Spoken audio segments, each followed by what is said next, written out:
اولیاء نے اور صوفیاء نے اور عرفاء نے ایک مختصر سی تعریف کر دی ہے بڑی جامع۔ وہ کہتے ہیں کہ بندے کی زندگی میں جتنے خصال خیر ہیں، جتنے خصائل حمیدہ ہیں، اخلاق حسنہ ہیں، نفس کے رذائل سے پاک ہو کر، کہتا رہا نا، زنگار کو دور کر کے اچھے خصائل پیدا کرو۔ فرمایا انسان کی طبیعت میں جتنے اچھے خصائل ہیں، ان سارے خصائل کا جمع ہو جانا، اس کو ادب کہتے ہیں، اس کو ادب کہتے ہیں۔ اب اللہ کے ساتھ بھی ادب ہے۔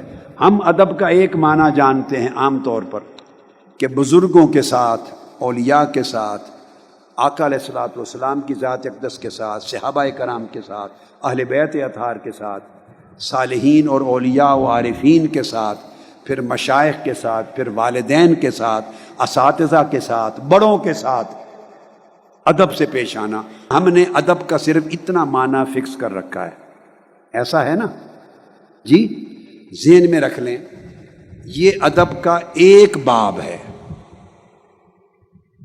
یہ ادب کا، اگر ادب کو آپ 100% یعنی ایک کلیت میں کر لیں تو آدھا حصہ اس ادب میں آتا ہے، اور پورا 50% آدھا حصہ دوسرا ادب ہے، سارے دونوں حصے ملا کر ادب ہے۔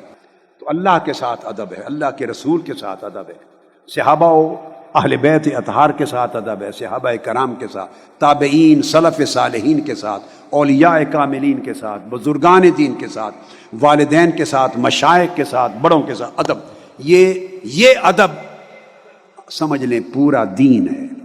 پھر دوستوں کے ساتھ، اعزاء اقارب کے ساتھ برتاؤ، بہن بھائیوں کے ساتھ برتاؤ، والدین سے گھر میں شروع ہو جاتا ہے، والدین کے ساتھ برتاؤ، یہ حسن ادب ہے۔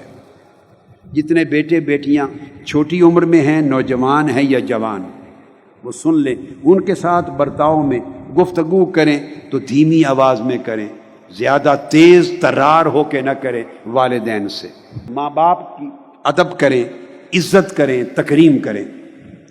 وہ پڑھے لکھے نہیں ہیں تو کیا ہوا، ان کو جاہل سمجھ کے، گوار سمجھ کے نہ جھڑکو، اف اور تو میں نہ کرو، کوئی بات نہیں۔ ادب علم کی وجہ سے نہیں ہو رہا، ادب ماں باپ ہونے کی وجہ سے ہو رہا۔ آپ ڈاکٹر بن گئے، انجینئر بن گئے، وہ محنت مزدوری کرنے والے ہیں، چھوٹے ہیں، تو وہ ادب آپ کے اس منصب کی وجہ سے نہیں ہو رہا، ادب ان کے ماں باپ ہونے کے حق کی وجہ سے۔ آپ کے اساتذہ پڑھایا، آپ پی ایچ ڈی کر گئے، دنیا میں بڑے لائق ہو گئے، وہ پرائمری اسکول کے استاد تھے، اسکول لائف کے استاد تھے، تو وہ اس نے 2 حرف بھی پڑھائے، وہ آپ کا استاد ہے، اس کا ادب سے ملیں۔ مجلس میں جس سے سبق سیکھ لیں استاد ہے، ادب سے احترام سے ملیں۔ جس سے حرف نصیحت سن لیں آپ کا استاد ہے، اس سے ادب اور احترام سے ملیں۔ پھر ہر جو بڑا ہے عمر میں، اس سے ادب اور احترام سے ملیں۔ تو یہ ادب ہے۔ اسی طرح چھوٹے کا بھی ادب ہے۔ میں نے کیا کہا؟ بولیے۔ چھوٹے کا بھی ادب ہے۔ آپ پوچھیں گے جی چھوٹے کا ادب کیسے؟ اب اس تنگ معنی سے باہر نکل آئے نا، ادب صرف تعظیم کے معنی میں نہیں ہے۔ تو چھوٹے کا ادب کیا ہے؟ چھوٹے کا حق ہے کہ اس پہ شفقت ہو، اسے محبت دی جائے۔ چھوٹے کے لیے ادب کیا ہے؟ اس پہ شفقت کرنا، یہ بھی حسن ادب کا حصہ ہے۔ اس کو پیار دینا، اس کے اندر عزت نفس پیدا کرنا، اس کے دل کو نہ توڑنا، مگر نصیحت ہو تو حکمت کے ساتھ اسے سمجھانا، جھڑکنا دبانا نہیں کہ وہ ڈر جائے، دب جائے۔ حکمت کے ساتھ سمجھانا، پیار دینا، شفقت دینا، محبت دینا، یہ حسن ادب ہے۔ تو یہ اس کا حق ہے۔ ہر حقدار کا حق خوبصورت طریقے سے ادا کرنا، اس کو ادب کہتے ہیں۔ کیا کہا میں نے؟ بولیے ایک جملہ۔ ہر حقدار کا جو حق ہے، اب جانوروں کا بھی حق ہے۔ گزر رہے تھے مولانا روم ایک گلی سے، ان کے مریدین اور تلامذہ ساتھ تھے، تو کتا سویا ہوا تھا۔ گلی تنگ تھی، گزرنے کی جگہ نہیں تھی، تو کتا سویا ہوا تھا، رات کا وقت تھا، تو مولانا روم رک گئے۔ مریدوں اور شاگردوں نے چاہا کہ کتے کو تھوڑا ماریں اور اٹھا دیں۔